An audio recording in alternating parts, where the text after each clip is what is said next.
Toilet మొండి మరకల్లో ఉంటాయి చాలా క్రీములు. ఇవి చాలా వ్యాధులను వ్యాపింపచేస్తాయి.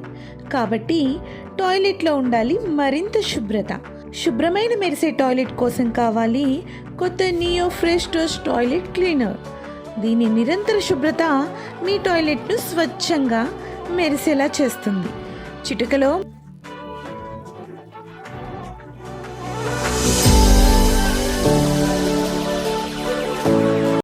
ఇంతకుముందు గవర్నమెంట్లు కూడా కూర్చోవటం జరిగింది. దాని నుంచి ఏమి ముందుకు పోలేదు. మన పవర్ వాడుకున్నది డబ్బులు ఇచ్చేది ఉంది కొన్ని వేల కోట్లు. చంద్రబాబు గారు ఇప్పుడున్న ప్రెసిడెంట్ రేవంత్ రెడ్డి గారు ముఖ్యమంత్రి గారితో సమావేశం జరగటము, సమావేశంలో కొన్ని పరిష్కరించే మార్గంలో వెళ్తున్నారని వార్త వచ్చింది. ఆ సబ్జెక్టు మన ముఖ్యమంత్రి గారిని కోరుతున్నాం, ముందుకు తీసుకుపోవాలి. తెలంగాణ నాయకులు కూడా విజ్ఞప్తి చేసేది ఏమంటే, మీరు మాకన్నా సౌభాగ్యంగా ఉన్నారు.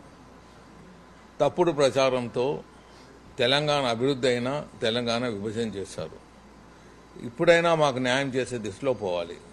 తెలంగాణ మంత్రులు, ఇప్పుడు ఉండే మంత్రులు కానీ, ముఖ్యమంత్రి గారు కానీ, లేకపోతే టీఆర్ఎస్లో ఉండే లీడర్లు కానీ, కాంగ్రెస్లో ఉండే లీడర్లు కానీ, సమైకాంధ్రలో తెలుగు ప్రజలందరికీ నాయకత్వం వహించిన వాళ్ళు. మీకు పరిస్థితులు తెలుసు.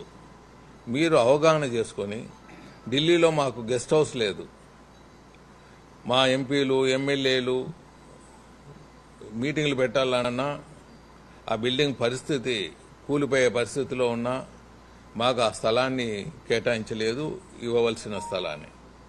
అలాగే పవర్ బిల్లులు ఇవ్వాలి.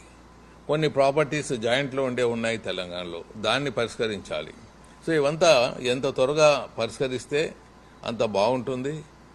ఎందుకంటే ఇప్పుడుండే నాయకత్వం, రాష్ట్రంలో సమైకాంధ్రలో ఉండే నాయకత్వము చాలామంది ఉన్నారు కాబట్టి, మీ పరిస్థితులు తెలుసు కాబట్టి, ఫ్యూచర్లో తెలుగు ప్రజలు సుఖ సంతోషాలతో ఫైట్ చేయకుండా అందరూ కలిసిమెలిసి ఉండాలంటే ఈ కార్యక్రమం తలపెట్టండి అని మీకు మనసావాచా కోరుతున్నాను. రాష్ట్రంలో కూటమి ప్రభుత్వం అధికారంలో ఉంది. గతంలో ఇరిగేషన్ ప్రాజెక్ట్స్ కూడా పెండింగ్ లో ఉన్నాయి సార్. మనకి ఇప్పుడు గుండెవల కానీ ఆర్డిఎస్ వేదవతి ఎలా ఉంది సార్?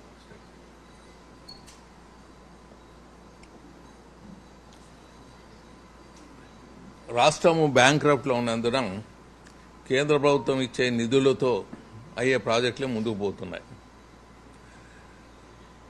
చంద్రబాబు నాయుడు గారిని కోరేది ఏమంటే, మా ప్రాజెక్టులలో ముందుకు తీసుకుపోండి.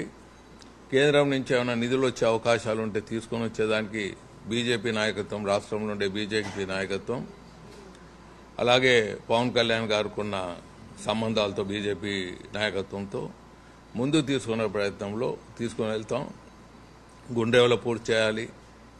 అలాగే మరి గుండ్రేవల ప్రాజెక్టు సమైకాంధ్రలో ఉన్నప్పుడు దాన్ని తెలంగాణ నాయకులు విభేదించడం కూడా, నేను మంత్రిగా ఉన్నప్పుడు జీవో ఇష్యూ చేసేదానికి నేను ప్రపోజల్ ముందుకు చేస్తే విభేదించారు.